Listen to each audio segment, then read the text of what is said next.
I truly believe that life is 10% of what happens to you and 90% of what you do about it.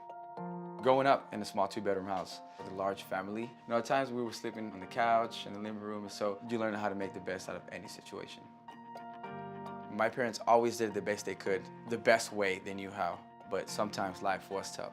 You kind of have like the neighborhoods around here, and it's a bit challenging, which is why when I had my baby girl, I knew I had to make a change.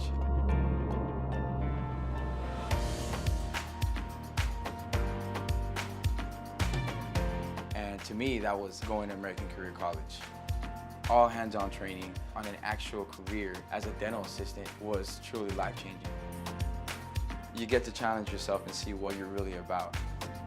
10 months later, I now have a career that I love, and I'm able to provide for my family in ways that I never thought possible.